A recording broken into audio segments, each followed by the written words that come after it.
Whichever way you cut this, immigration is the number one issue in British politics. The message I want to send across here is this is not a temporary recession. This is not 2 bad years, 3 bad years. If we do not deal with this crisis of worsening and worsening inequality, it will get worse and worse and worse. Without them, we risk becoming an island of strangers. We did it!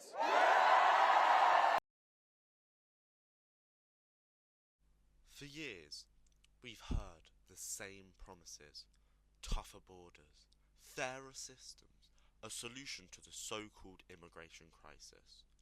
But what has this talk actually delivered? Inaction, confusion, division. In this episode, we break down how decades of political rhetoric from both the left and right have led to a system of chaos where real solutions are buried under sound bites and human lives hang in the balance. Who benefits from this gridlock? Why have governments failed to act? And is there a new way forward? This is Left Conservative News, and this is the truth behind the immigration chaos. To understand the roots of today's immigration crisis, we have to go back to a decision that was made under Tony Blair's new Labour government. A decision that reshaped British borders. In 2004, 8 Eastern European countries joined the EU. While most EU members delayed the free movement of these new member states, the UK didn't.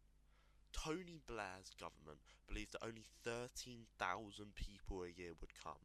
In reality, over 1 million Eastern Europeans arrived in under a decade. In 2016, Blair even admitted that we, quote, underestimated the numbers that were going to come. But this wasn't just an error in forecasting. It was a decision rooted in ideology. Peter Mandelson, one of Blair's closest allies, later confessed, "We were too relaxed about immigration. We should have listened to the people's concerns more closely."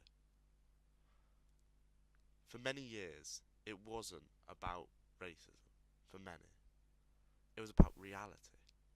Local services strained.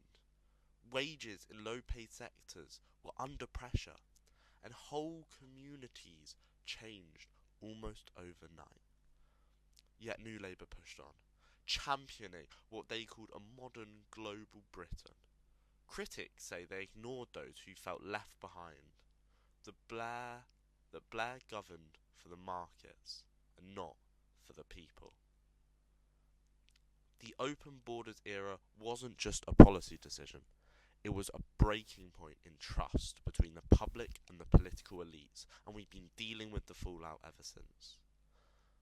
If the Blair government opened the gates, then the 2010 coalition promised to shut them, or at least try and take back control. David Cameron and the Conservatives entered government on the back of a growing public concern over mass immigration. They made a bold pledge to reduce net migration to tens of thousands per year. Frankly, in the last government, the Home Secretary was very keen on controlling immigration. I was very keen on controlling immigration. But despite the rhetoric, reality told a different story. Net migration didn't fall, it rose. But why the failure? Some blame the Liberal Democrats for blocking tougher laws. Others pointed to the freedom of movement within the EU, which meant the UK couldn't legally restrict European migrants without leaving the Union, something no mainstream party, until UKIP, was willing to do at the time. But critics say the real problem was political will.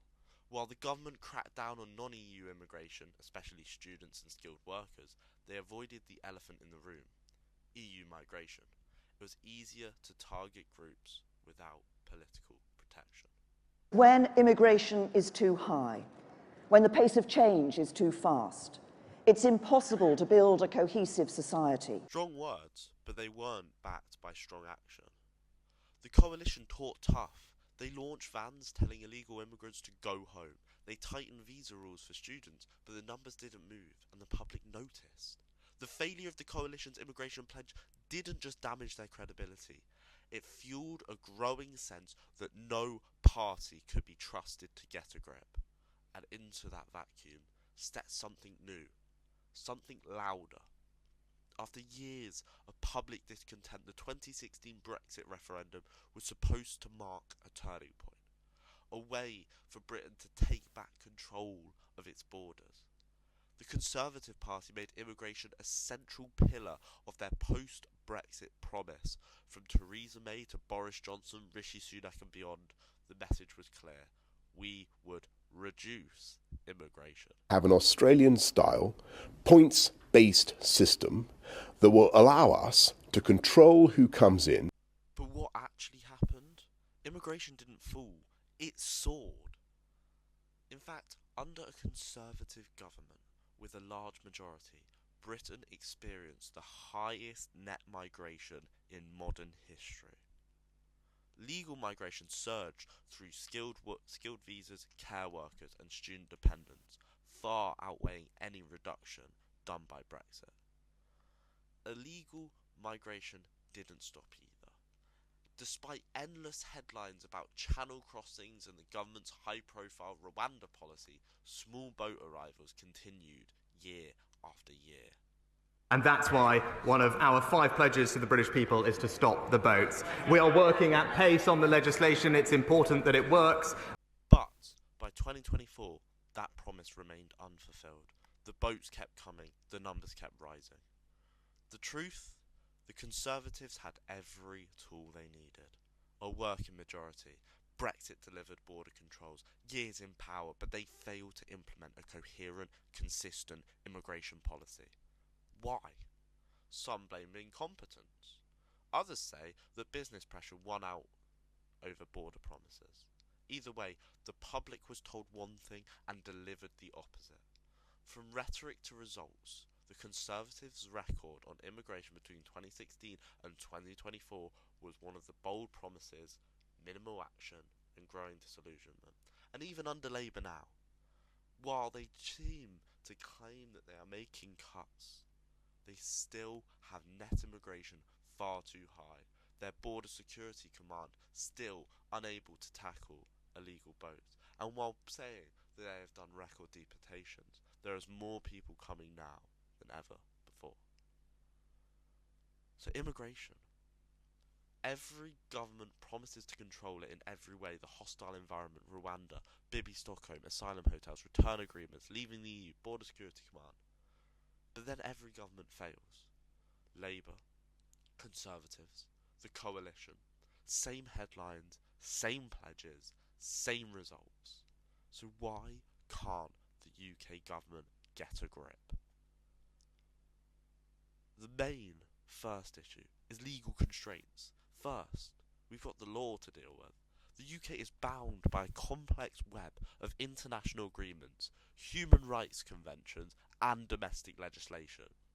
Even post-Brexit, Britain remains a signatory to the European Convention on Human Rights and the UN Refugee Convention, which limit how asylum seekers can be processed and deported.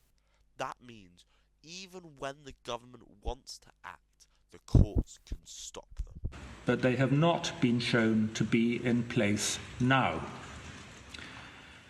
The Home Secretary's appeal is therefore dismissed. Second is the system itself. The UK's immigration infrastructure is slow, outdated and overwhelmed. Backlogs in asylum processes have hit record highs. In some cases, people wait years for a decision. In the meantime, they can't work. They also can't be removed. Currently, over 100,000 asylum claims are outstanding, with hotels costing the taxpayers millions of pounds per day.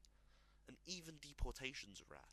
In 2023, the UK managed to remove fewer than 1% of those who arrived via small boats.